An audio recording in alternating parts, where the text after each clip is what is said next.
और अब कसम संविधान की। जी न्यूज पर यह वक्त है बड़े मुद्दों पर बड़ी बहस का। मैं हूं दीपक चौरसिया। आज की बहस सीमा हैदर के लाई डिटेक्टर टेस्ट के साथ, और सवाल ये कि सीमा हैदर इश्क का जुनून है या फिर पाकिस्तानी जासूस। मरना कबूल है, जेल कबूल है, पाकिस्तान जाना हरगिज कबूल नहीं है। मेरे पास टिकट, वीजा सब कुछ लीगल था। मेरा पासपोर्ट तो पहले का था। सरासर झूठ ये भी है कि सीमा के पास तीन आधार कार्ड है। मेरे पास एक ही मेरा आधार कार्ड है। मेरा मोबाइल तकरीबन 2021-22 में टूट गया था। सचिन ने कहा कि ले आओ, हम यहाँ बनवाएंगे। तो जो होटल वाले हैं उनको मेरा नाम भी पता था। सीमा नाम है, सचिन का नाम सचिन पता था। मैं मन और दिमाग से हिंदू थी। तो कहता है ना, ये इश्क नहीं आसा, बस इतना समझ लीजिए एक आग का दरिया है और डूब के जाना है। तो इसी तरह की बात सीमा हैदर करी है, काफी फिल्मी। मर जाऊंगी, मिट जाऊंगी, लेकिन पाकिस्तान नहीं जाऊंगी। जेल में डाल दो, वहीं रह लूंगी, लेकिन सचिन को किसी हाल में नहीं छोड़ूंगी। मेरा गुनाह है कि मैंने प्यार किया, लेकिन इस प्यार की कीमत और इसकी इतनी बड़ी सजा मत दो। तो आपने सुना अभी अभी सीमा हैदर को, जो अपने प्यार की खातिर पाकिस्तान से 2 देशों की सीमा लांघते हुए भारत आई है, लेकिन अब शक के दायरे में है। यूपी एटीएस सीमा से लंबी पूछताछ कर चुकी है। उसके जासूस होने के अभी तक कोई सबूत नहीं मिले हैं, लेकिन फिर भी शक है कि खत्म होने का नाम नहीं ले रहे। यूपी एटीएस की पूछताछ के बाद सीमा ने पहला इंटरव्यू आज जी न्यूज को दिया। उसकी इश्क की और बेचारगी की कहानी हमने सुनी, लेकिन उसमें कई जगह झोल भी दिखा। इसीलिए जी न्यूज नेपाल पहुंचा, जहां सीमा सचिन से शादी का दावा करती है। जी न्यूज उस होटल भी पहुंचा जहां सीमा और सचिन ठहरे थे, और जी न्यूज नेपाल बॉर्डर पर भी पहुंच गया जहां से सीमा ने भारत में एंट्री ली थी। हमने रियलिटी चेक किया कि सीमा जो बोल रही है उसमें कितनी सच्चाई है। इसी साल जनवरी में भी इसी तरह का केस आया था, जब सीमा की तरह पाकिस्तान की इकरा जीवनी भी अपने प्रेमी मुलायम सिंह से मिलने नेपाल लूट से भारत आई थी। वो भी छुप कर रह रही थी। उसकी भी ऐसी ही प्रेम कहानी थी, लेकिन उस मामले में प्यार नहीं कानून की जीत हुई। इकरा को वापस पाकिस्तान भेज दिया गया था। अब सीमा के साथ क्या होगा, क्या होना चाहिए, इसी पर हम ये पंचायत बिठा रहे हैं, जिसमें ग्रेटर नोएडा में सीमा के ससुराल रघुपुरा से भी कुछ शख्स हमारे साथ जुड़ेंगे। एक पक्ष हमारे साथ स्टूडियो में भी मेरे साथ और ऑनलाइन जुड़ा हुआ है, जो इनका मानना है। रघुपुरा के लोग, ज्यादातर लोग ये मानते हैं कि सीमा को नहीं भेजा जाना चाहिए, मानवीय पहलू देखा जाना चाहिए। कोई जासूस अपने 4 बच्चों के साथ नहीं आएगा, ये उनका कहना है रघुपुरा के लोगों का। लेकिन एक पक्ष ऐसा भी है जो कहता है कि पाकिस्तान अपने बच्चों, महिलाओं, किसी का भी इस्तेमाल कर लेता है, इसलिए हमें सतर्क रहना चाहिए। और इसी बात पे हम सीमा के तमाम बयानात आपको सुनाएंगे, जो उन्होंने जी न्यूज को सबसे पहले दिए इंटरव्यू में कहे थे। और उसके बाद 2 लोगों से बात करेंगे। एक शख्स सुशील पंडित जी होंगे और विजय शंकर तिवारी जी होंगे, जिनका यह मानना है कि सीमा को भारत में रहने नहीं दिया जाना चाहिए, क्योंकि कानून, फिलहाल का कानून इसकी इजाजत नहीं देता। वही लक्ष्मण रघुपुरा के एक शख्स हैं जिनका यह मोटे तौर पर मानना है कि सीमा के मानवीय पहलू, उसके 4 बच्चों को देखकर उसे पाकिस्तान नहीं भेजना चाहिए, क्योंकि वहां उसे जान का खतरा है। तो आपने सुना सीमा एटीएस की जांच के बाद क्या कह रही है। सीमा की पूरी कहानी सस्पेंस से भरी हुई है। देश में 2 तरह की आवाजें उठ रही हैं। कुछ लोग कह रहे हैं कि सीमा पाकिस्तानी जासूस हो सकती है, उसे तुरंत वापस भेज देना चाहिए। कुछ लोग कह रहे हैं कि नहीं, अब तो ये भारत की बहू हो गई, इसे वापस नहीं भेजा जा सकता। अब सवाल यहां पर यह बड़े खड़ा होता है कि सीमा की किस बात को माना जाए और सीमा की किस बात को झूठ माना जाए और किसको सच। इसी मुद्दे पर बात करने के लिए हमारे साथ 2 खास लोग जुड़ गए हैं। रघुपुरा, जहां पर इस वक्त सीमा हैदर हैं, वहां से मेरे साथ लक्ष्मण जुड़ गए हैं, जो ये कह रहे हैं कि सीमा अब रघुपुरा की बहू है, उसे रघुपुरा में ही रहना चाहिए। और मेरे साथ राजनीतिक विश्लेषक सुशील पंडित जी जुड़ गए हैं, जो पाकिस्तान की चालों को बहुत बेहतर ढंग से समझते हैं। उनसे भी मैं इस मुद्दे पर बात करूंगा। लेकिन लक्ष्मण, सबसे पहले मैं आपसे जानना चाहता हूं, आप क्यों चाहते हैं कि सीमा भाई भाभी हो गई है, अब तो उसको रघुपुरा और भारत में ही रहना चाहिए? आपको नहीं लगता ये आपके रघुपुरा के लिए एक रिस्क भी हो सकता है? नमस्कार सर। नमस्कार। नमस्कार सर। नमस्कार। बोलिए लक्ष्मण जी, सवाल का जवाब दीजिए। आपको नहीं लगता है रिस्क हो सकता है आपके लिए? सर, इसमें हमारी जांच एजेंसियों का मामला है जी, और भारत देश का मामला है। इसमें जो जांच है वो सही बैठती है जांच, तो रहने दिया जाए, अन्यथा अगर पाकिस्तानी ने भेजा जाता है, जैसी पाकिस्तान से इनपुट मिल रही है उसमें यही आ रहा है सामने कि वो दे रहे हैं इन्हें धमकी कि आपको मार दिया जाएगा। फिर इधर सीमा हैदर भी यही बोल रही है कि मुझे वहाँ जान का खतरा है अगर मुझे पाकिस्तान भेजा गया तो आपको लगता है कि अगर पाकिस्तान भेजा जाएगा तो उसकी जान का खतरा है, इसलिए उसे नहीं भेजा जाना चाहिए, आपका ये मानना है? हाँ जी, अगर जांच में सही बैठती है तो फिर इन्हें यही रहना दिया जाए। जो इन पे धारा लगती है उसके हमारे जो सीमा में प्रवेश करा है इन्होंने इलीगल तरीके से बिना वीजा के, तो उसकी जो धारा है उन्हें फिर वो सजा दी जाए अपनी जेल में ही। वो न्यायालय के ऊपर न्यायालय क्या सजा देती है। बट लेकिन आप ये मानते हैं उनकी जान का खतरा है इसलिए पाकिस्तान को नहीं भेजा जाना चाहिए? हाँ जी, ये तो वो खुद बोल रही है इस चीज को, और जैसी वहाँ से दिखा रहे हैं, जैसी वहाँ से धमकियां मिल रही हैं, तो उसमें कुछ ना कुछ तो गलत होने का डर है कहीं पे भी। रघुपुरा के लोग क्या सोचते हैं, क्या मानते हैं? सीमा हैदर को मन से भाभी मान रहे हैं, रघुपुरा की सचिन की पत्नी मान रहे हैं?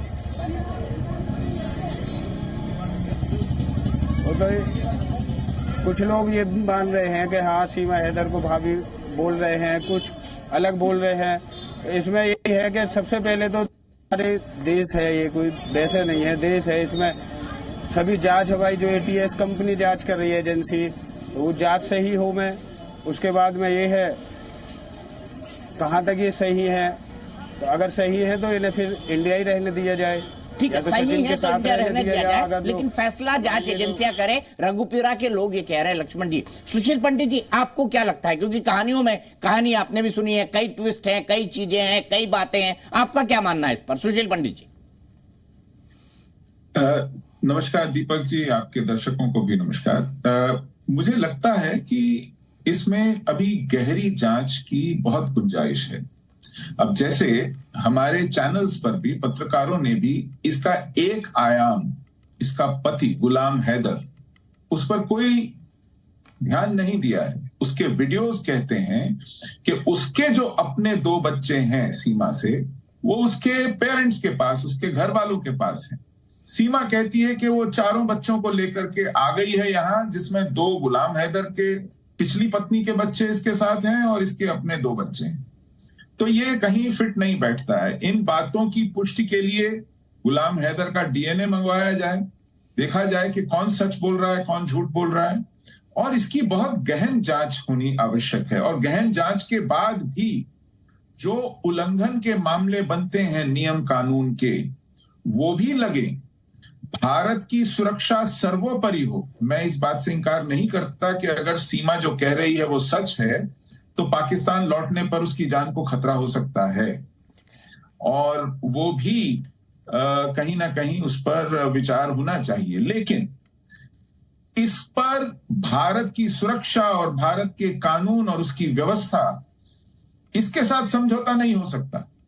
वो सबसे पहले आनी चाहिए प्राथमिकता में, उसके बाद कोई और इस विषय में कार्रवाई हो या इस विषय में किसी और बात को विशेषता दी जाए।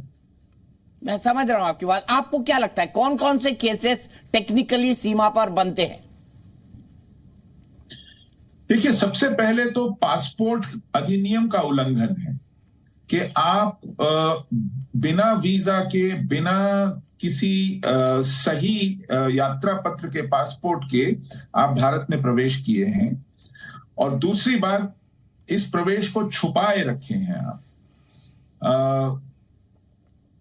इसके अलावा इन्होंने अब तक जो कहा है उसमें क्या क्या झूठ कहा है और कितना सच है, वो जांच के बाद पता चलेगा। और अगर इन्होंने यहां आने के बाद कोई अपराध किया है, चाहे वो फॉरेन एक्सचेंज का अपराध हो, चाहे वो एविडेंस नष्ट करने का, साक्ष्य मिटाने का, इनमें बहुत से ऐसे धाराएं लग सकती हैं जो अपराध सामने आने पर तय होंगी। लेकिन मोटे तौर पर मुझे अभी लगता है कि यही बातें हैं, लेकिन इसमें गहन जांच की आवश्यकता है। सबसे पहले तो लगता है कि कोताही हुई है। अगर ये मार्ग इतना सहज है, इतना आसान है कि कि कोई भी घुस आए और यहां महीनों कहीं पड़ा रहे और किसी को पता ना चले, तो सुरक्षा तंत्र की एक बड़ी खामी को उजागर किया है इस पूरे किस्से ने। मैं आगे उसी पॉइंट पर आऊंगा। रघुपुरा के लक्ष्मण से पूछते हैं। लक्ष्मण जी, आपको बताइए, आपको कहानी में कोई झोल नजर आता है? विजय शंकर तिवारी जी विश्व हिंदू परिषद के हमारे साथ जुड़ गए। जी सर, आपको कोई झोल नजर आता है? आपको लगता है कहीं पे कि कहानी कन्विंसिंग नहीं लग रही है? जैसे दुबई से वो काठमांडू गई, अब कराची से दुबई, दुबई से काठमांडू, काठमांडू से वो पहुंच गई ग्रेटर नोएडा। आपको लगता है कहानी में कहीं कोई चीजें हैं जो हजम नहीं हो रही, गले नहीं उतर रही?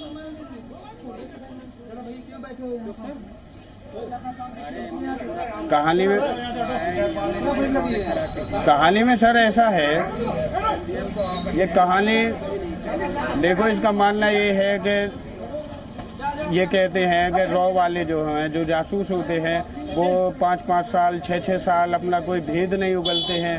तो इसमें गहनता जांच का विषय तो जरूर है सर, इसमें जांच जरूर होनी चाहिए।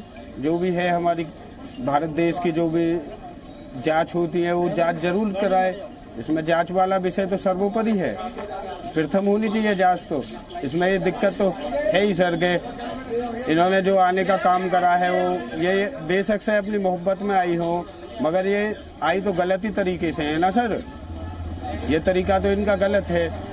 बाकी वो इस चीज़ को बोलती हैं, हमने जैसे देखा है शुरू में जब यह मीडिया आनी शुरू हुई थी, उन्होंने अपना जुर्म कबूल करा है कि मेरा ये जुर्म है कि मैं बिना वीजा के इंडिया में प्रवेश हुई हूँ। इसकी जो भी मुझे सज़ा दें न्यायालय, मैं सज़ा को वो कबूल करती है कि जो भी सज़ा मुझे मिलेगी मैं उसे कबूल करती हूँ, मगर मुझे पाकिस्तान ना भेजा जाए। योगी मोदी जी से भी वो गुहार लगा रही हैं कि मुझे मोदी जी अपनी शरण में लो, मुझे मेरी मदद करो, जो भी होती हो। दोनों जगह वो गुहार भी लगा रही हैं। उन्होंने अपना जो जुर्म है वो सारी चीज़ उन्होंने बताई है जैसा वो बोल रही हैं। ठीक बात है आपकी। आप कह रहे हैं कि मानवता के हिसाब से हमें कार्रवाई करनी चाहिए, क्योंकि भारत पाकिस्तान थोड़ी ना हो सकता है। लेकिन सवाल क्या है? सवाल यह है सीमा ने और क्या क्या कहा है। जी न्यूज से बातचीत में सीमा ने कहा है कि उसके दुबई और नेपाल से होते हुए भारत पहुंचने को जबरन जासूसी थ्रिलर की तरह बताकर पेश किया जा रहा है। इस पर भी कई सवाल है, ये सुनते हैं सीमा ने सबसे पहले क्या कहा। दुबई मैं नहीं गई, दुबई की टिकट थी, वहाँ पाकिस्तान से सीधा जहाज नेपाल के लिए भारत के लिए नहीं आता, जिसे कहते हैं एक जगह से मुझे एयरपोर्ट उतारा, दूसरे जहाज में बैठी हूँ, एयरपोर्ट उतार के मैं दूसरे जहाज में बैठी हूँ, ना कि मैं कहीं गई हूँ कि सीमा दुबई गई, ये हुआ वो हुआ। कितना चढ़ा के बोला जाएगा सर? तो आपको सीमा की कहानी पर भरोसा है लक्ष्मण जी? फिर उसके बाद मैं सुशील पंडित जी के पास जाऊंगा।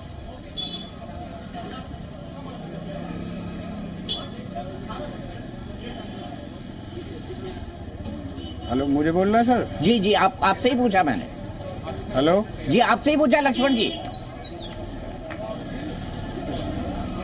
अच्छा, मेरे से कुछ सर इसमें ये है कि ये जो नेपाल तक तो ये पूरे डॉक्यूमेंट से आई हैं, वीजा की प्रक्रिया से आई हैं, टूरिस्ट वीजा पे आई हैं ये नेपाल तक। तो नेपाल में ही इन्होंने जो घुसा है वहीं से इन्हों पे मामला गलत होता है दर्ज, जो भी है मामला इनमें। जो इंडिया में प्रवेश हुई है, इंडिया तक नेपाल तक तो ये अपने टूरिस्ट वीजा पे आई हैं, उस चीज़ को तो ये दिखा रही है। इंडिया में घुसना इन्होंने जुर्म करा है जो इंडिया में घुसी हैं बिना वीजा के। ठीक बात है, आप कह रहे हैं कि जो भी जुर्म किया हो, क्योंकि जो सीमा हैदर है वो भी ये कह रही है कि मैंने जो जुर्म किया उसकी सजा दे दे, चाहे तो मुझे जेल में डाल दे, लेकिन मुझे पाकिस्तान वापस ना भेजे। रघुपुरा के लोगों का भी यही कहना है कि पाकिस्तान वापस ना भेजे, क्योंकि वहां उसकी जान का खतरा है। सीमा हैदर यहां सजा काटने को राजी है, लेकिन सवाल यह है कि क्या ये मामला इतना सीधा है? सीधे विजय शंकर तिवारी जी के पास चलता हूं। विजय शंकर तिवारी जी, आप भरोसा कर पाएंगे इस बात का कि जानबूझकर उसके कराची से काठमांडू और काठमांडू से ग्रेटर नोएडा तक आने को जासूसी थ्रिलर की तरह जबरन बनाकर परोसा जा रहा है? दीपक जी, जिस तरीके से पाकिस्तान तरह तरह के षड्यंत्र रचता है, जिस तरीके की आशंकाएं उस पर की जा सकती है, जिस प्रकार से वो झूठ बोलता है, तो वहां का जब कोई नागरिक यहाँ आता है तो उस पर एक स्वाभाविक शंका बनती है। अब सीमा हैदर का विषय है, सीमा हैदर इस एटीएस की जांच में है। मुझे लगता है अपनी एटीएस की जांच की प्रतीक्षा करनी चाहिए। हालांकि जैसे अभी पाकिस्तान ने कहा कि वो तो शादी करने के लिए ही गई है, तो पाकिस्तान की किसी बात पर हम विश्वास नहीं कर सकते, क्योंकि उसने तो अपने आतंकवादियों को भी पहचानने के लिए मना कर देता है, इसलिए उसकी किसी बात पर विश्वास नहीं कर सकते। लेकिन हमें अपने एटीएस पर विश्वास है कि एटीएस जांच कर रहे हैं, एटीएस जो निकाल करके सामने देश के सामने लाएगी उस पर विश्वास करना चाहिए। वो तो 4 बच्चे लेकर, 4 पासपोर्ट लेकर के और 4 मोबाइल लेकर के आई है, तो वो उस पर बहुत सारे कयास लगाए जा सकते हैं, बहुत सारी शंका की जा सकती है, लेकिन एटीएस जांच करनी, मुझे लगता है कि एटीएस पर विश्वास करने के बाद हम उस पर कुछ। ठीक है, एटीएस की जांच में जो निकलकर सामने आए, हालांकि अभी तक जो जानकारी एटीएस ने अपनी रिपोर्ट यूपी के गृह मंत्रालय को नहीं दी है।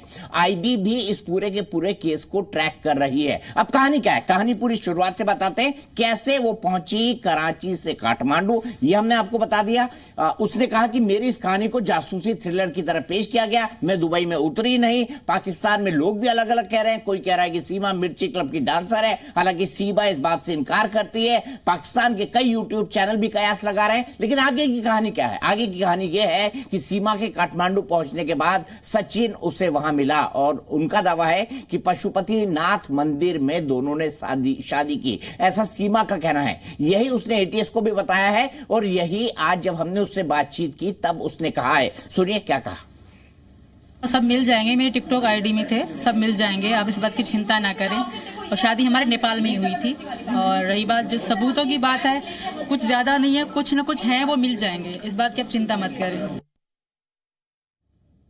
ठीक है, मैं सीधे चलता हूं लक्ष्मण जी के पास। लक्ष्मण जी बताइए, आप मुझे ये बताइए कि रघुपुरा के लोगों को सीमा हैदर आ गई है, ये कब मालूम पड़ा, आप लोगों को कब मालूम पड़ा? और आपकी पहली मुलाकात क्या सीमा से हो पाई है, क्या सचिन से हो पाई है, या उनके परिवार वालों से हो पाई है? आपको कब मालूम पड़ा कि सीमा हैदर एक पाकिस्तानी सचिन के प्यार में आ गई? क्या ये आपको पहले से पता था कि सचिन का इस ढंग का कोई प्यार है, या आपके लिए भी ये खबर जो है मीडिया में आने के बाद आप तक पहुंची?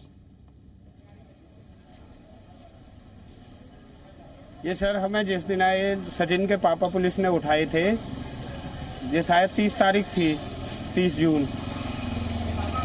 हेलो, हाँ हाँ बोलिए, बोलते रहिए लक्ष्मण जी, आप बोलते रहिए, आपकी आवाज आ रही है, अच्छी आ रही है।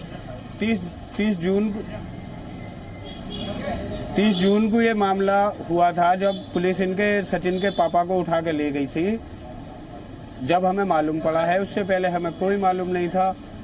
और सचिन से भी और ये सीमा हैदर से भी, इनसे भी हम मिले हैं। जब शुरू में ये कोर्ट से जमानत में आई थी तो इनसे मिले थे हम, इनके घर पे, पड़ोसी भी हैं वैसे इनके। तो क्या बात हुई इनकी आपसे आपने क्या पूछा सचिन से, आपने क्या पूछा सीमा से या उनके पिताजी से? सर हमने कुछ नहीं पूछा। हमारे मीडिया कर्मी थे जो बात कर रहे थे उनसे लाइव, और मीडिया कर्मियों से बात कर रही थी। उन्होंने सब बताया मीडिया कर्मियों के सामने ही, कैमरे पे ही लाइव, जैसी जैसी उनके साथ बीती है, जो वो बता रही थी कहानी, वो उन्होंने बताई थी, वही हमने सुनी है सर। अच्छा, मुझे एक बात बताइए लक्ष्मण जी, मैं नहीं कह रहा कि आपको जजमेंट दे, लेकिन एक बात उनका कहना है कि एटीएस को भी उन्होंने वही बातें कही जो आप लोगों को कही, जो मीडिया को कही, हमको भी लगातार उन्होंने यही बातें की। आपका एक व्यक्ति के तौर पर क्या मानना है? मैं कोई नहीं कह रहा जांच, आपको सीमा की बातों पर भरोसा हो रहा है, गलत नहीं बता रही, ऐसा लगता है आपको? सीमा की बातों पे सर ये भरोसा है कि वो जो 4 बच्चों के साथ आई हैं, मासूम बच्चे हैं छोटे, अगर वो जासूस हो में तो थोड़ा बच्चों पे जाकर डाउट होता है कि कोई बच्चों को कैसे ले आएगा किसी परेशानी में डालने के लिए। नहीं, ये बात तो आपकी सही है, थोड़ा सा उस पर ये होता है कि हाँ वो सही दिखती हैं। आगे देखो, हमारी फिर भी सबसे ऊपर हमारी एजेंसी है, जो हमारी एजेंसी जांच कर रही है, और हमारा न्यायालय उनसे बड़ा हमारे लिए कुछ नहीं है। जो हमारी एजेंसी है, जो हमारे न्यायालय हैं, जो वो आदेश करेंगे वो हमारे लिए सर्वमान्य होगा। हम देश से बड़े थोड़ी हैं। ठीक बात बोली आपने लक्ष्मण जी, बिल्कुल ठीक बात बोली, लॉजिकल बात बोली। मैं इसी सवाल को लेकर सुशील पंडित जी के पास चलता हूँ। सुशील पंडित जी, क्या मानवीय पहलू को नहीं देखना चाहिए कि उसके पास 4 बच्चे हैं? कोई अगर जासूसी करेगा तो 4 बच्चों को क्यों लेकर आएगा? हाँ, बात में तो दम है, लेकिन वो ये कह रही है कि इनमें से 2 बच्चे गुलाम हैदर की पिछली पत्नी के साथ के हैं। गुलाम हैदर कहता है कि उसकी पिछली पत्नी से जो 2 बच्चे हैं, जिसमें एक की उम्र 10 साल है, दूसरे की उम्र 8 साल है, वो उसके पिता के पास हैं। ये दोनों बातें सही कैसे हो सकती हैं? तो इनमें से अगर 4 बच्चे इसके हैं या 4 में से केवल 2 इसके अपने हैं, तो ये कहानी में नए पेच डालता है। और बच्चों का इसके साथ होना अपने आप में एक बड़ा प्रश्न चिन्ह है कि कोई कैसे, हालांकि पाकिस्तान कुछ भी कर सकता है, उसके लिए औरतें, बच्चे, बूढ़े, बीमार, कोई फर्क नहीं पड़ता। उन्होंने अपने 150 से ज्यादा बच्चे आर्मी पब्लिक स्कूल में मरवा दिए आतंक के चलते, और कोई शिकन नहीं आई माथे पर। तो उनका इसमें कोई परहेज नहीं है कि किसको किस में झोंक दें। लेकिन एक बात और है, ये अपराध केवल सीमा ने किया हो ऐसा नहीं है। अगर सचिन काठमांडू तक जाता है और फिर उसको गैर कानूनी रूप से लेके आता है और एक पूरा का पूरा परिवार उसको रखता है महीनों तक, तो फिर इसमें, इस अपराध में केवल सीमा ही नहीं और भी लोग शामिल हो जाते हैं और उन पर भी मुकदमा बनता है कि वो कैसे किसी विदेशी को गैर कानूनी रूप से भारत लाकर अपने घर पर रखें और उसको इस अपराध को करने में मदद करें।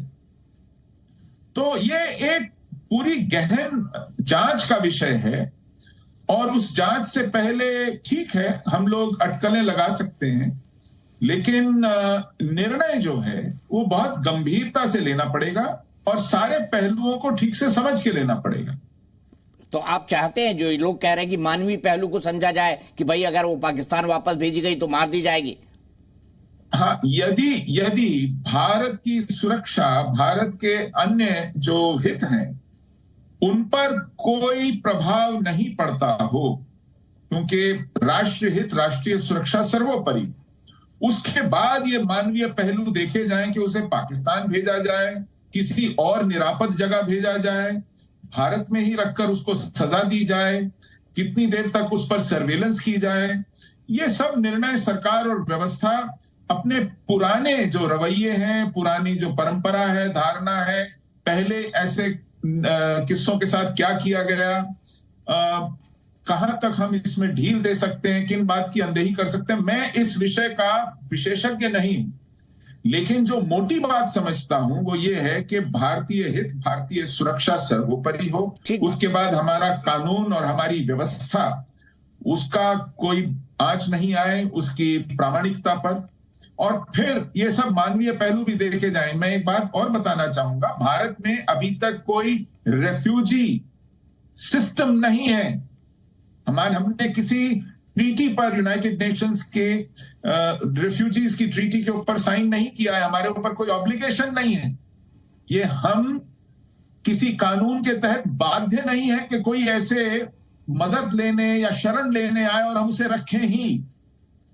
तो ये केवल और केवल हमें फैसला करना है अपने हितों को, अपनी सुरक्षा को, अपनी व्यवस्था को देखते हुए। ठीक है, अब सवाल क्या उठता है? सवाल ये उठता है कि कई झोल हैं, जैसे जो होटल का रजिस्टर है, होटल के रजिस्टर में सचिन और सीमा की कहीं एंट्री नहीं है, तो क्या उन्होंने नाम बदल के वहां पर रहे? सीमा इसके बारे में कुछ कहती है, सचिन इसके बारे में कुछ कहता है। सीमा कही मैं तो उनके परिवार वालों से घुल मिल गई थी, उनसे ही बातें किया करती थी और मुझे बच्चे की तरह ट्रीट करते थे, उन्होंने कभी नाम लिखने के लिए हमको बोला ही नहीं, सिर्फ सुबह 500 रुपए ले लेते थे। लेकिन दूसरा पड़ाव होटल के अलावा जो है वो काठमांडू का पशुपतिनाथ जी का मंदिर है। अब सीमा और सचिन का ये कहना है कि उन्होंने मंदिर के अंदर शादी की, क्योंकि पशुपतिनाथ के मंदिर में शादी करके उन्होंने सिंदूर भरी, लेकिन पशुपतिनाथ मंदिर के ट्रस्ट के मुताबिक यहां शादियां नहीं होती है। दूसरा सबसे बड़ा स्ट्रिक्ट नियम कि जब तक आप हिंदू नहीं हैं तब तक आप पशुपतिनाथ मंदिर में नहीं प्रवेश कर सकते। और ट्रस्ट का यह भी कहना है कि अगर शादी की होती तो मंदिर के रजिस्टर में दर्ज होती। तो क्या सीमा हैदर है या मुसलमान है, ये पहचान छुपाकर वो मंदिर में गई और क्या वहां पर उसने वो शादी की? अब सुनते हैं सीमा इसके बारे में क्या कहती है। सब मिल जाएंगे, मेरे टिकटॉक आईडी में थे, सब मिल जाएंगे, आप इस बात की चिंता ना करें। और शादी हमारे नेपाल में ही हुई थी। और रही बात जो सबूतों की बात है, कुछ ज्यादा नहीं है, कुछ न कुछ है, वो मिल जाएंगे। तो हम बात कर रहे हैं सीमा हैदर की कसम संविधान की में, उसके बयान भी हम आपको दिखा रहे हैं, उसके तमाम बयानात दिखा रहे हैं और साथ ही साथ ये भी बता रहे हैं कि किस किस मामले में उसकी बातें शक पैदा करती है। अब इसी पर हम बात करें, हमारे साथ दो मेहमान हैं, लक्ष्मण रघुपुरा से जुड़े हुए हमारे साथ, जो कि ये कह रहे हैं कि मानवीय पहलू पर विचार किया जाना चाहिए सीमा हैदर के इस पूरे मामले में, क्योंकि वो 4-4 बच्चों के साथ आई है। अगर कोई जासूस होता तो कोई 4-4 बच्चों के साथ आता, छोटे बच्चों को वो करता। लेकिन सुशील पंडित जी का कहना है कि राष्ट्र सर्वोपरि है, लेकिन लक्ष्मण जी का भी कहना है कि जो सरकार डिसाइड करेगी वही अंतिम सत्य होगा और उसको सब लोग मानेंगे और उसके बाद मामला तो न्यायालय में चलेगा। अब काठमांडू के उस होटल की बात करते हैं जहां सीमा और सचिन हफ्ते भर ठहरे थे। होटल वाले का यह कहना था कि उन्होंने अपना असली नाम छुपाया, जबकि सीमा का कहना है कि उसने और सचिन ने होटल में अपना सही नाम बताया था, कोई झूठ नहीं बोला था। होटल वाले से तो उसके परिवार जैसे रिश्ते बन गए थे। आज की सीमा और सचिन के फोटो भी सामने आए हैं। ये फोटो उसी होटल के बताए जा रहे हैं जहां पर ये दोनों ठहरे थे। अब सवाल यहां पर ये खड़ा होता है कि फिर होटल में रजिस्टर में इन दोनों का नाम क्यों नहीं था? क्या कह रहा है सीमा का, सुनिए। सर, वो जो होटल वाले हैं, सुने, उनको मेरा नाम भी पता था, सीमा नाम है, सचिन का नाम सचिन पता था। वो मुझसे देखिए, मतलब कई लोगों से वो लेते ही नहीं। वो ना आधार कार्ड मांगते हैं, ना मेरा शनाख्ती कार्ड मांगा, कुछ भी हमसे नहीं मांगा। हाँ, फैमिली की तरह वो रखते थे हमें। उनके पापा मुझे बेटी करके बुलाते थे। उनको मेरा सही नाम भी पता था। पता नहीं क्यों वो सर झूठ कह रहे हैं। जो होटल के लड़का है वो भी हमारे साथ बातचीत करता था। पता नहीं क्यों वो झूठ कह रहा है कि इनका नाम झूठा लिखवाया, अभी नाम वो मिल नहीं रहा। हमने कोई झूठा नाम लिखवाया। सचिन, वो मुझे सचिन को भी जानते कि सचिन है, सीमा को जानते थे कि सीमा है। उनके साथ फैमिली की तरह रहते थे सर। तो अब यहां पर उसका ये कहना है कि हमसे नाम पूछा ही नहीं गया। भी कहा कि होटल में नेपाल में इस तरह का कोई रोल नहीं है, आधार कार्ड लो ना लो, पहचान बताओ ना बताओ। बहुत छोटे से होटल में रुके थे और उनका, सीमा का ये भी कहना है उनको 500 रुपए चाहिए थे, जो सचिन और हम लोग जो सुबह सुबह उन 500 रुपए का नेपाली रुपीस का नोट उनको दे देते थे। अब लक्ष्मण जी और सुशील पंडित जी मेरे साथ है। लक्ष्मण जी, एक बात मैं आपसे समझना चाहूंगा, आप मानवीय पहलू के जोर देने की बात कर रहे हैं, ठीक है, बिल्कुल सही है। अभी तक इतना बड़ा लंबा डिस्कशन पूरे देश के अंदर हो गया है, एटीएस ने जांच भी कर ली है, बाकी सब चीजें भी हो गई हैं। क्या मानना है आपका? आज मैंने सुना कुछ लोगों ने और जय श्री राम के नारे लगाए, कुछ बता सकते हैं उसके बारे में? सर, इसमें ऐसा है, हमारे इस रघुपुरा कस्बे की आबादी 20,000 के करीब है। 20,000 की आबादी है। इसमें करीब 15-16 हजार आदमी ये मानते हैं कि भाई अगर ये जांच में सही बैठे तो इसे रहने दिया जाए इंडिया में ही। अगर जांच में गलत है तो फिर इसके साथ जो भी हमारी एजेंसी करती हैं, सरकारें करती हैं हमारी, फिर इसके साथ वो हो। ये चीज़ मानते हैं यहाँ की आबादी भी इस चीज़ पे कि भाई अगर सही है तो इसको यहीं पे वो दी जाए। बाकी अंतिम यही है कि जो भी चीज़ है वो हमारी एजेंसियों के, माननीय न्यायालय के, उन्हीं के हाथ में है ये सभी चीज़। ये कोई उनका वो नहीं है, उनका तो एक मन की भावना है। जिस तरह से वो सुनते हैं सभी कोई, सभी तो यहाँ पे देख के नहीं आ गए। उसमें पब्लिक वैसे बहुत आती है यहाँ देखने, हुजूम सा लगा रहे, मेला सा लगा रहे, तो उसमें ज़्यादातर यही कहना है कि भाई अगर ये सही है तो फिर भाई इसे जैसे भी हमारी कोर्ट करे, कोर्ट के आदेश का पालन करो उसी हिसाब से। बाकी कोई ये जो बाहर वाले लोग हैं जो दूर दूर से आते हैं वो कुछ उल्टी सीधी बातें करते हैं। कस्बे, ये रघुपुरा में कस्बा में दोनों ही हिंदू भी मुस्लिम भी दोनों भाई की तरह रहते हैं। यहाँ करीब 20,000 आबादी है तो आधे मुस्लिम हैं, आधे ही यहाँ पे हिंदू हैं। ऐसी कोई भी यहाँ पे कभी कोई दिक्कत नहीं हुई आपस में, कभी कोई लड़ाई का भी कभी भेद नहीं बना यहाँ रघुपुरा में दोनों ही धर्मों में। तो यहाँ धर्मों में ऐसा कोई नहीं है, एक दूसरे के घर सभी का आना जाना है, शादी ब्याहों में सभी के साथ उठना बैठना है, ऐसा यहाँ पे कुछ नहीं है। बाकी सभी का यही कहना है दोनों धर्मों से भी, हिंदू मुस्लिम से भी, कि भाई रघुपुरा की बात कर रहा हूँ मैं सर, बाकी और बाहर की तो मैं कह नहीं रहा, कि भाई अगर ये सही है, इसकी जांच सही हो जाए तो फिर इसे जैसे हमारे न्यायालय के आदेश हैं वो करे अपने। बाकी पाकिस्तान भेजने पे ही इस पर थोड़े से लोग हिचकते हैं। ठीक है, ये 5 हत्याओं का मामला बनेगा, ये किसके, इनकी जिम्मेदारी कौन लेगा, ये थोड़ी सी बस यही आती है बात। बाकी तो देखो करना भी एजेंसियों को, हमारी को, सरकार को करना है, तो एक जैसे आपने हमसे राय जानी है उसी राय में बस इतना ही कहना हमारा। तो सर एक बात बताइए, कुछ लोग कह रहे हैं कि वहां नारा लग रहा है, विरोध प्रदर्शन हो रहा है, ये लोग कौन है? ये रघुपुरा के नहीं है, बाहर से आ रहे हैं, ये कहना है आपका? नारे जो लग रहे हैं वो कोई गाजियाबाद से थी जो नारा लगा रहे कि इन्हें पाकिस्तान भगाओ, इन्हें वो करो। तो ऐसे तो कोई भी नहीं भगा सकता, फिर भी हमारी एजेंसी ही जांच करेगी, एजेंसी ही भेजेंगी, हमारे न्यायालय द्वारा ही जाएगी। ऐसे तो उनके कहने से थोड़ी ही चली जाएंगी, या कोई वो सरकार थोड़ी थी आ गए आप दूसरी जगह उसके घर पे आ गए ऐसे नारे लगाओ, ये कहाँ का न्याय है? अगर कोई बड़ा उपद्रव हो जाए सर, उसमें क्या नुकसान हो सकता है? उसमें देश का नुकसान नहीं होगा। ऐसे भड़काऊ चीज करनी कोई भी बाहर से आ गए तो बाहर वालों को तो कोई है कि वो मालूम नहीं है यहाँ क्या है। अगर यहाँ पे कुछ ऐसा गलत होता तो यहाँ तो अब तक आपस में लड़ पड़ते। अरे बाहर वाले ही तो हैं जो फालतू की बातें करते हैं।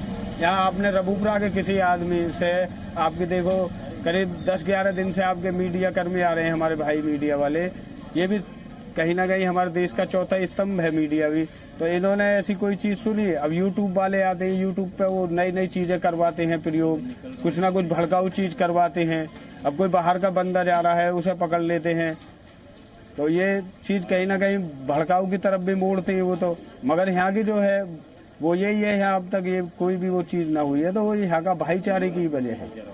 ठीक है, आपने सही बोला कि बाहर के लोग आके इस तरह का हो हल्ला मचा रहे हैं। रघुपुरा के लोगों को किसी तरह की कोई दिक्कत नहीं है। मैं सीधे सुशील पंडित जी के पास चलना चाहूंगा। सुशील पंडित जी, देखिए भारत जो है बहुत सहनशील है, हम बहुत जल्दी लोगों से प्यार करने लगते हैं, हम बाकी चीजों को नहीं समझते हैं, लेकिन इंटरनल सिक्योरिटी के लिहाज से क्या इतनी सारी संवेदनाएं अगर गांव वालों में है तो क्या सरकार को इसका ख्याल रखना चाहिए?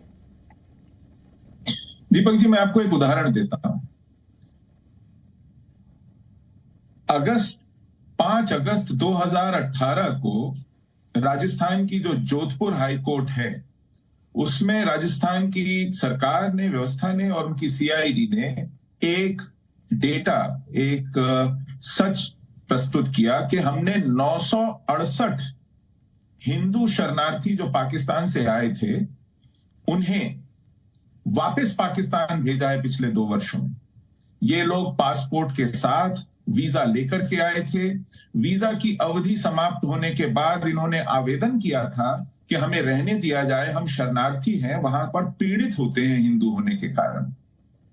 कुछ दिनों तक अवधि बढ़ाई गई और उसके बाद रेल में भर भर के उन्हें वापस भेजा गया और अगले साल 25 मार्च 2018 को 500 लोगों का वहां जबरन धर्मांतरण करा दिया गया। ये वहां के हिंदू शरणार्थी होकर जो भारत आए थे उनके साथ ही उनका यह हश्र हो रहा है। हमने सीएए पास किया, अभी तक उसे लागू नहीं किया है क्योंकि उसके रूल्स नोटिफाई नहीं किए गए। ये हम उन हिंदुओं के साथ कर रहे हैं जो पाकिस्तान में दिक्कत में हैं, जीवन मरण का एक संघर्ष कर रहे हैं, और यहां एक मुसलमान महिला 4 बच्चों के साथ सीमा लांघ कर कानून का उल्लंघन कर कर चली आती है और इस देश की तमाम आशाएं और संवेदनाएं उमड़ पड़ती हैं। तो हमारा जो आपने कहा कि ये देश बड़ा दयालु है, बड़ा करुणामय है, यहाँ की व्यवस्था में बहुत संवेदनशीलता है, ऐसी कोई बात मुझे दिखाई नहीं पड़ती वहां के हिंदुओं के प्रति। आज 2 हिंदू बच्चियों का सिंध के अंदर जबरन धर्मांतरण किया गया है। आज आप और मैं बात कर रहे हैं, मुझे आज खबर मिली है। तो वहां पर हर साल 1000 से ज्यादा हिंदू बच्चियों का जबरन अपहरण करके, धर्मांतरण करके प्रौढ़ बूढ़े लोगों के साथ विवाह करा दिया जाता है। उसके विषय में आज तक हमारी सरकार के किसी मंत्री, प्रधानमंत्री, किसी पार्टी के बड़े नेता ने ट्वीट तक नहीं किया है। तो कौन सी संवेदनशीलता, कौन सी करुणा, कौन सा दया? और ये तो अगर केवल सीमा के लिए है, जो कल तक मुसलमान थी आज हिंदू हो गई है किसी के प्यार के चलते, तो ठीक है, लेकिन बाकियों के लिए इतनी अनदेखी क्यों? उनके प्रति इतनी उदासीनता क्यों? उनके प्रति क्यों नहीं कलेजा फटता किसी? तो हमारी व्यवस्था में कम से कम एक नीति बननी चाहिए। कानून बना दिया संसद में, लेकिन आज तक उसका क्रियान्वयन नहीं हुआ है, वो शरणार्थी पड़े हुए हैं, पर्चा तक नहीं आवेदन भर पाए हैं उस नागरिकता को प्राप्त करने के लिए जिसका जिसका हक उन्हें हमारा कानून सीएए देता है। तो ये दोहरे मापदंड हैं, दयालु होने के, कृपा करने के या संवेदनशील होने के। मुझे मालूम नहीं कि इस देश ने कब नीति बनानी है इस विषय में और गंभीरता से कब उसका क्रियान्वयन करना है। आपने बड़ी बात बोली, क्योंकि देखा था सीएए के खिलाफ प्रदर्शन सुशील पंडित जी, मैं तो वहां मार भी खा के आया था शाहीन बाग के अंदर, और किस तरह से उसका विरोध हो रहा था कि देखिए ये जो है भारतीय संविधान के खिलाफ नियम है। आज वही लोग ये मांग कर रहे हैं कि नहीं, सीमा हैदर को रहने दिया जाए। ये क्या है जी? तो यही हमारी जो राजनीतिक विमर्श है, हमारा जो पॉलिटिकल एलीट है, जो लीडरशिप क्लास है, देखिए वो उसके दोहरे मापदंड हैं। वो अपने वोट के गणित को देखकर फैसले लेते हैं, मुंह खोलते हैं और कई बार विरोधाभासी बातें करते हैं। यही असदुद्दीन ओवैसी कहते हैं ये मुसलमान बच्ची है, इसको वापस भेज दिया जाए, ये देश के लिए खतरा है, पाकिस्तान से आई है। उनको इस बात की चिढ़ है कि उसने हिंदू धर्म स्वीकार कर लिया है। लेकिन वही 40-40 हजार रोहिंग्या जब भारत आते हैं, कहते हैं भारत में दरिया दिली होनी चाहिए, बड़ा दिल करना चाहिए, ये बेचारे लुट पिट के आए हैं, इनके लिए व्यवस्था करनी चाहिए। तो इतनी संकीर्णता है संवेदना के नाम पर, इतने दोहरे मापदंड हैं कि हमें अपने नेताओं से, अपनी व्यवस्था से बहुत कम उम्मीद बचती है इसके बाद कि वो कोई तार्किक फैसला करें। बट ये डबल स्टैंडर्ड क्यों है सुशील पंडित जी, क्या लगता है आपको? क्योंकि हमारी राजनीति एकदम गिरफ्त में है इस वोट के गणित के, चुनाव के गणित के, सत्ता के लालच में। वो आंखें खोलकर, दिल खोलकर अपनी आत्मा से कोई फैसला नहीं करते। वो हमेशा उसका लाभ और हानि का फैसला पहले करते हैं। वोट की गिनने की पहले उनकी कवायद होती है, उसके बाद कुछ उनके मुंह से फूटता है। और वो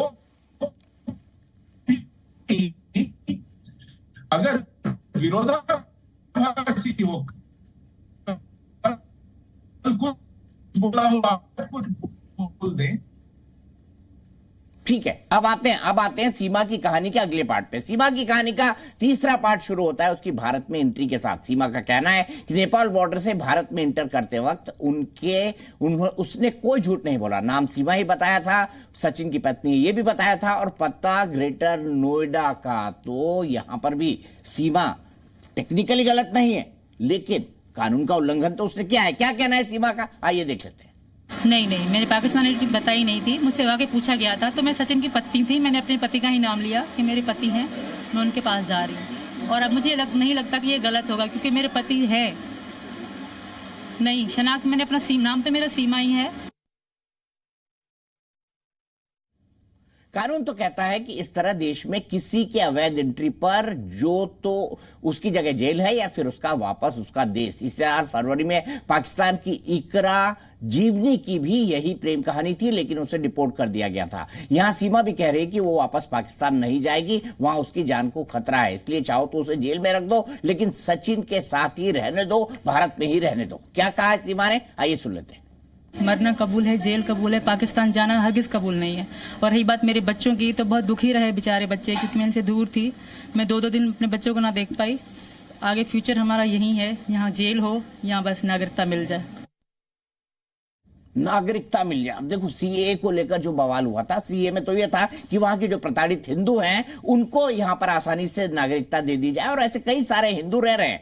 जोधपुर से डिपोर्ट भी किए गए ऐसे कई हिंदू, क्योंकि सीएए इंप्लीमेंट नहीं हो पाया। सीएए को लेकर किस तरह से ड्रामा हुआ था, किस तरह से दिल्ली और बाकी जगहों पर, दिल्ली में किस तरह से बड़ा दंगा हुआ, उसके बाद हम सब ने देखा। अब सवाल है कि क्या हमारे सोच के डबल स्टैंडर्ड है। मैं सीधे यहां से लक्ष्मण जी के पास चलूंगा। लक्ष्मण जी, मुझे एक बात समझाइए कि ये जो पूरा का पूरा मुद्दा है, आप इसमें मानवीय संवेदनाओं की बात कर रहे हो, आप कह रहे हो सरकार का फैसला सही है, आप कह रहे हो कि सरकार का फैसला जो है वो जो भी आएगा पूरा रघुपुरा आप सब लोग स्वीकारोगे, अदालत का जो फैसला आएगा स्वीकारोगे।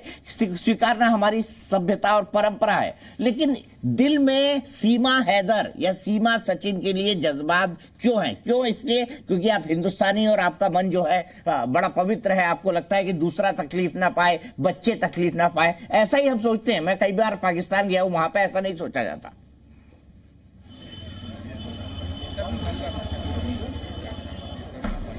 अभी जो हमारे सहयोगी पंडित जी बोल रहे थे कि सरकारों की कहीं ना कहीं वोट के प्रति वो है, ऐसा मोदी सरकार में हमने कहीं कुछ नहीं देखा।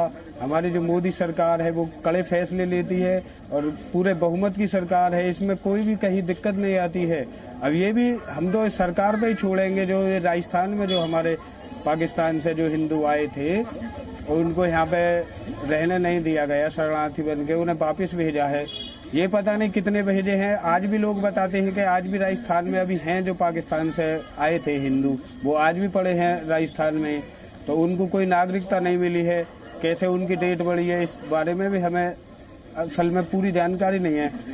मगर हमारी जो मोदी सरकार है वो पूरे कड़े फैसले लेती है, पूरा सब चीज से देख के लक्ष्मण भाई, अब चलती है। मैंने आपकी ऐसा बात नहीं माना है कोई मोदी भी- सरकार वाला। मुझे एक बात फिर बताओ, आपको याद है सीए को लेकर आंदोलन हुआ था, एक शाहीन सेकंड, बाग एक वाला सेकंड तो आंदोलन रुको। हुआ था, उसके बाद दिल्ली दंगा हुआ था, याद है आपको?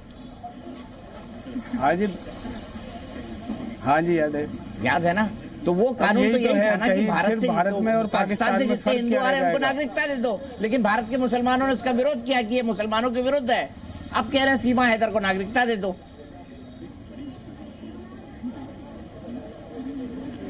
नहीं सर, हमने ऐसा नागरिकता के बारे में हमने तो नहीं बोला है। हमने तो यही कहा है कि जो भी न्यायालय का, हमारे जो भी सरकार का, जो हमारी एजेंसियों का फैसला आएगा उसी के वो है ही। इसमें ये हमारे देश का इन्होंने वो तो तोड़ा ही है नियम, तो जुर्म तो इन्होंने किया ही है, तो इसमें इन्हें जेल तो जाना होगा ही होगा। ऐसा इसमें कुछ नहीं है कि ऐसे कैसे है। फिर अगर बाहर का कोई है, फॉरेन कंट्री का है कोई, तो उसे यह देश में जुर्म करने पे उसे सजा ना मिले, सजा तो जरूर मिलेगी इस मामले में। ये कोई वीजा से थोड़े आई है इंडिया में, तो इस चीज पे तो इनको ये तो पब्लिक की भी ध्यान में है ये बात कि भाई ये जुर्म है तो इसमें सजा तो इनको जरूर मिलेगी। ठीक है वीजा सुशील वाली जो पंडित जी, सजा है आपका पासपोर्ट में, एक इसमें कंक्लूडिंग तो सजा कमेंट लूं होगी उससे होगी। पहले मैं आखिरी स्टेटमेंट सीमा का सुना देता हूं। सीमा का कहना है, सीमा के बारे में कहा जा रहा है कि उसके पास 4 मोबाइल मिले थे, लेकिन सीमा इस बात से इनकार करती है। उसका कहना है कि उसका मोबाइल टूट गया था, जिसे सचिन ने उसे भारत लाने के लिए कहा था ताकि उसे बनवाया जा सके। ये कहना है सीमा का। मेरा मोबाइल तकरीबन 2021-22 में टूट गया था। सचिन ने कहा कि ले आओ हम यहाँ बनवाएंगे। और जो मेरा फोन था, जी शनाख्ती कार्ड सर, सॉरी, शनाख्ती कार्ड कहते हैं पाकिस्तान में। जी सर सॉरी, नहीं शनाख्ती कार्ड, क्योंकि आधार कार्ड बोल के मेरे मुंह से वही निकला जा रहा है, शनाख्ती कार्ड। और उनको आप 3 बता रहे हैं कि सीमा के 3 शनाख्ती कार्ड है।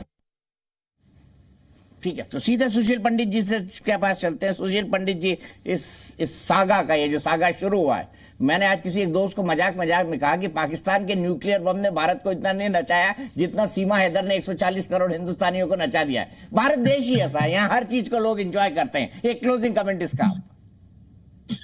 दीपक जी, हमें बहुत सावधानी से फैसला करना पड़ेगा, वरना ऐसे किस्सों की बाढ़ आ जाएगी। पाकिस्तान से लोग इसी तरह भाग रहे हैं इस समय, जैसे अफगानिस्तान से पहियों से हवाई जहाज के लटक कर भागते देखे गए थे लगभग 1.5-2 साल पहले। पाकिस्तान के हालात ठीक नहीं है, और आपने अगर ये नजीर पेश कर दी, ये उदाहरण बना दिया, तो फिर आप किस को रोकेंगे और कब तक रोकेंगे? ठीक है, बिल्कुल सही बात आपने कही। हमको समझना पड़ेगा कि हमारा देश क्या है, हमारा खुद का इंटरेस्ट क्या है। भावनात्मक उसी वक्त तक होना चाहिए जब तक वो हमारे देश के खिलाफ न चला जाए। अगर देश के खिलाफ कोई बात भी जाती है तो भारत को कड़े से कड़े फैसले लेने चाहिए। कसम संविधान की में इतना ही।